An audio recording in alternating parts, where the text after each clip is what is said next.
quelles ont été vos motivations et Les pourquoi motivations vous pensez que sont c'est important? simples. Aujourd'hui, l'islam et les musulmans sont une composante importante de la communauté nationale, de la vie publique française. Et je pense qu'il y a un gros malaise dans la perception de l'islam et des musulmans. Et de là, nous nous sommes posé la question de la nécessité des thématiques qui répondent un peu à cette problématique. Et la meilleure thématique qu'on a trouvée, c'était de vivre ensemble. Parce que nous vivons côte à côte, mais qu'est-ce qu'on est distant pour certains.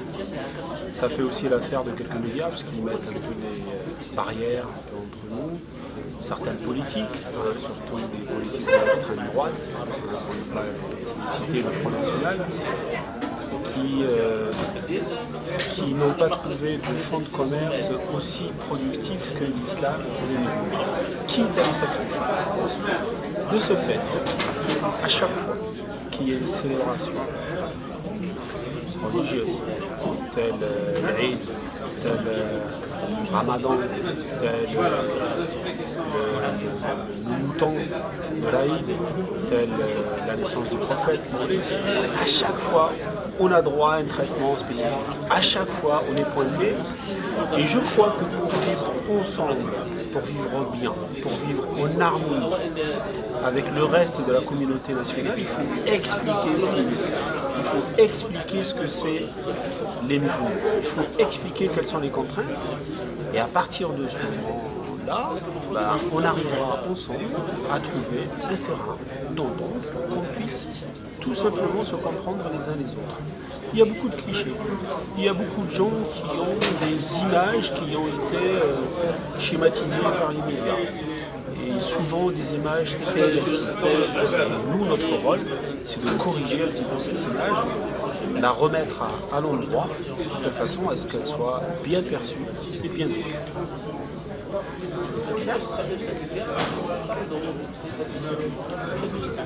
Et alors, est-ce que vous avez connu des difficultés particulières? Vous savez parfois faire polémique quand on fait des événements comme ça. Est-ce que ça a été facile pour vous d'organiser cet événement? Ou est-ce que vous vous êtes heurté à certains détracteurs qui ont pu essayer de l'empêcher? Non, dans l'organisation de cette journée, on n'a pas eu de difficulté particulière, puisque ça fait quelques mois que nous avons déjà commencé à préparer cette journée. Donc en fait, la préparation s'est faite sur le temps. Et ce n'est que, depuis 3-4 jours qu'on entend parler le Front National qui parle un peu de notre rencontre. Moi, je pense que pour répondre clairement à votre question, on a été un peu touché par les critiques mauvaises qui n'ont pas lieu d'être et qui ont tendance tout le temps à déformer l'islam et puis l'image des musulmans. Mais ça ne nous a pas empêché d'organiser cette journée, ni de bien la vivre. On est là, on vit notre journée, on explique, on fait venir des intellectuels, on fait venir des penseurs, on fait venir des savants, on échange avec eux, on a un espace débat, on est entre nous, on se rencontre, on a la possibilité de dialoguer, d'expliquer, voilà, donc on est très bien, on est dans nos éléments. En fait, pour vous résumer un peu d'une phrase, nous sommes français, citoyens français, et on se sent libres et heureux dans notre pays. Enfin, à quoi est-ce que c'était dû? Est-ce que finalement avec le temps on peut avoir un peu plus de femmes intervenantes? Est-ce que c'est elles qui ne veulent pas participer ou est-ce que c'est dans la communauté qu'on peut faire écarter les femmes? Non, honnêtement, la parité en matière de la représentation féminine, je peux le dire fièrement au niveau de l'OIF, elle existe. Après, trouver une chercheuse, quelqu'un qui a produit, qui a écrit dans notre communauté, malheureusement, on n'est pas à un stade très mature et très évolué, de telle façon à ce qu'on ait des sommités et des références. Là, aujourd'hui, nous avons fait venir une sœur que nous connaissons bien, qui a bien travaillé, qui a fait beaucoup de travaux sur l'éducation des enfants dans la société française, socialement d'un point de vue islamique. Puis celle-là, donc on l'a fait venir. On a essayé de rentrer en contact avec une autre chercheuse de Lille qui a fait sociologie, une femme très très brillante, et on n'a pas pu finaliser par les contraintes de planning. Mais tout à fait au contraire, nous sommes ouverts mais vraiment à la participation féminine parce que nous sommes persuadés dans notre perception de l'islam que sans la femme, on ne peut pas construire. Sans la femme, on ne peut rien faire, on ne peut pas bâtir, on ne peut rien faire. L'homme à lui tout seul ne peut pas faire grand-chose. Et de ce fait, d'ailleurs, si vous voyez un petit peu là, en matière de présence, le nombre de présents, on n'a pas fait de calcul statistique, mais en tous les cas, de par le visu, vous avez beaucoup de femmes, beaucoup de femmes voilées, non voilées, beaucoup d'enfants.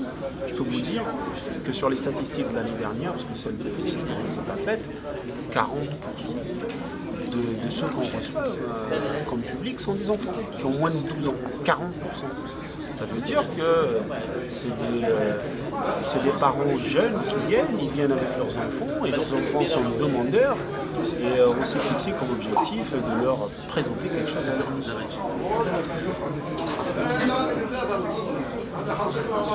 Et au niveau de l'UOIF, est-ce que vous avez des revendications particulières, notamment au niveau par rapport à aujourd'hui? Est-ce que vous vouliez aussi revendiquer certaines choses, certaines libertés, certains droits, ou c'est plutôt vraiment juste pour une réflexion? Alors, les choses sont simples. Les statistiques, bien qu'elles ne soient pas officielles, parce qu'elles sont faites vers des France, disent que 10% de la population française elle est d'origine arabo-musulmane. Origine arabo-musulmane ne peut pas dire automatiquement musulmane, mais en tous les cas, il y a une grande tendance qui tend vers l'islam. On n'est pas là pour réclamer un droit des minorités. Disons que nous avons droit à 10% des mairies, 10% des députés, non, loin de là. Ces 10%, ils n'aspirent qu'à une seule chose, c'est de vivre librement leur citoyenneté, qu'il n'y ait pas d'interdiction, qu'il n'y ait pas de racisme à l'admission, qu'il n'y ait pas de racisme à donner un travail, qu'il n'y ait pas de racisme au recrutement, qu'il y ait une égalité des chances, tout simplement, une égalité des chances. Ces 10%, ils aspirent qu'à une seule chose, c'est de vivre leur religion avec sérénité, avec tolérance, avec fraternité, avec amour.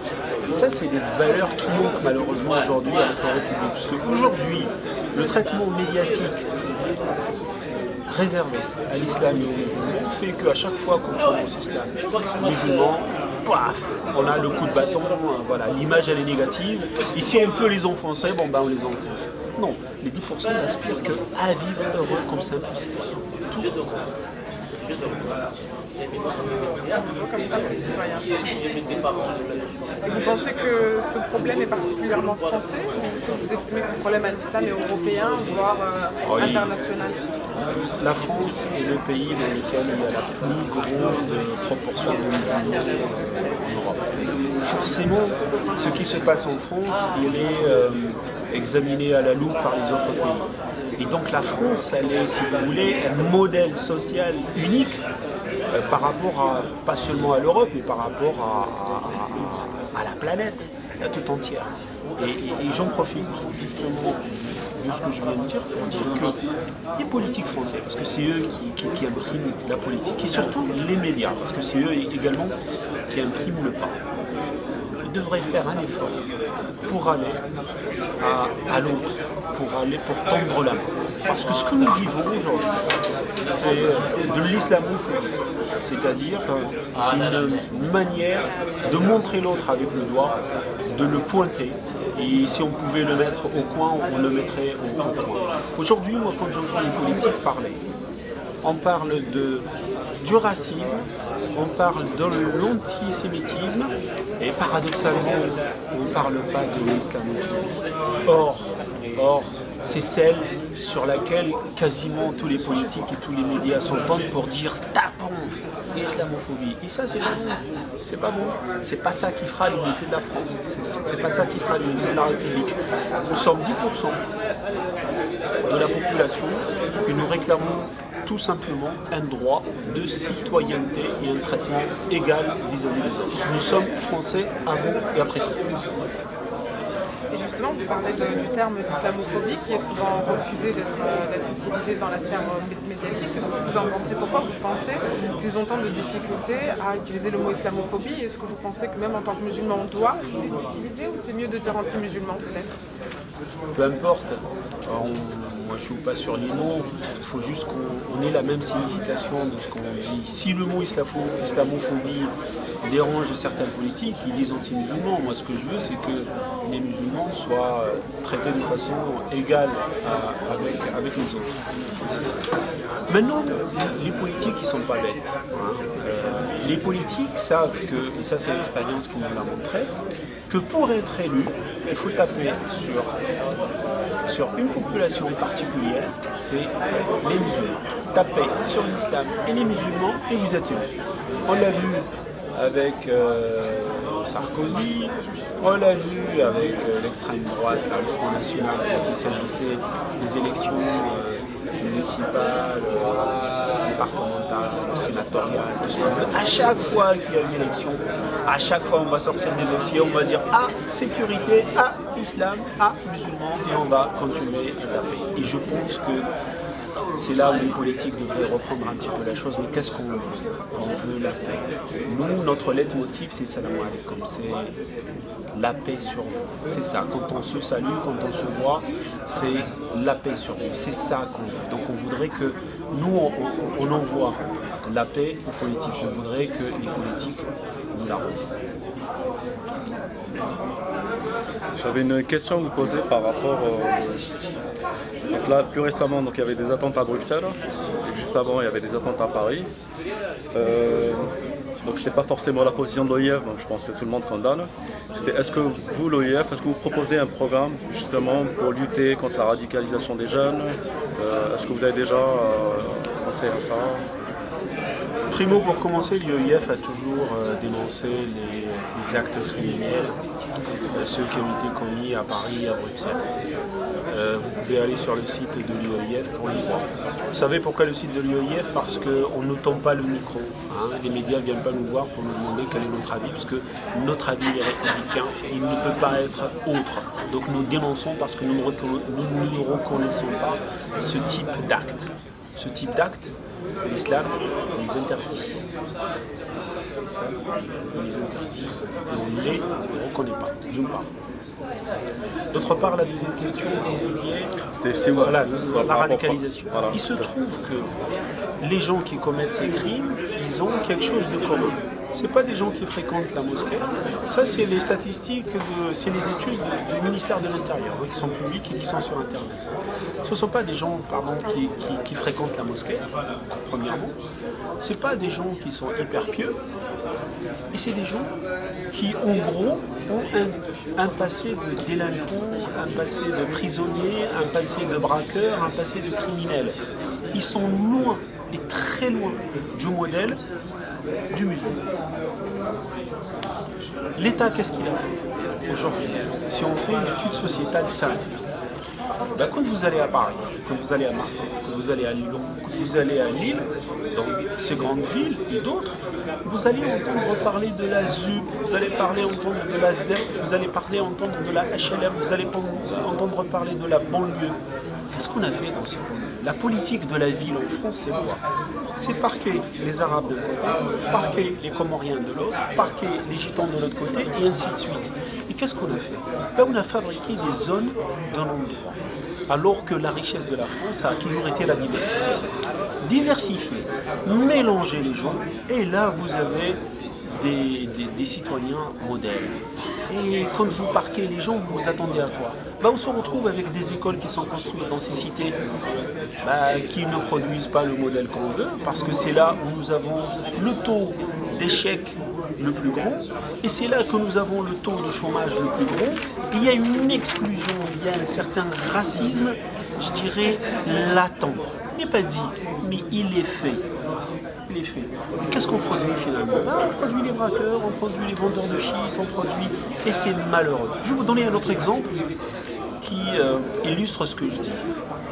Vous savez que le problème de délinquance, c'est pas du tout un problème de race. Hein. Tous les sociologues, c'est un problème d'éducation, c'est un problème de culture, c'est un problème de niveau socio-économique, c'est un problème d'intégration, tout est lié.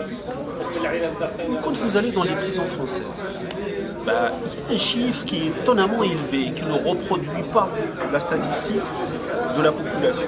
Vous avez 10%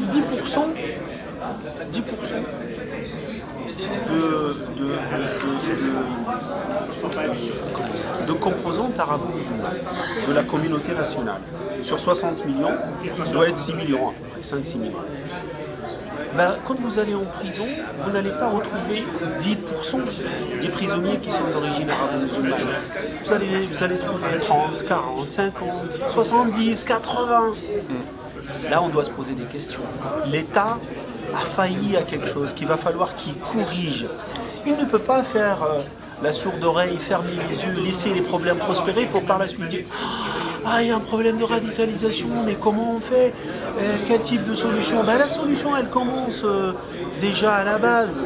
Et il faudrait que l'État aille à la population. Il faudrait que l'État fasse quelque chose pour cette population. La population entière, pas seulement l'arabo-musulmane, mais toutes les populations. Ce travail d'intégration que la France a initié au départ, qui est très salutaire, que moi j'entends bien, il est très bien sur les écrits, mais elle a failli à cette mission. Elle a failli à cette mission par des romans de ce type, par des conduites de ce type. Et moi, je crois que la France, ce beau pays, ce très beau pays, peut corriger un peu ce qui a été maladroitement fait. Il faudrait que les uns et les autres se regardent dans le miroir, ils disent « Ouais, nous reconnaissons nos fautes, là nous avons fait une faille. » Et discutons, dialoguons. Ce n'est pas en disant telle fédération, dialoguons pour essayer de trouver une solution.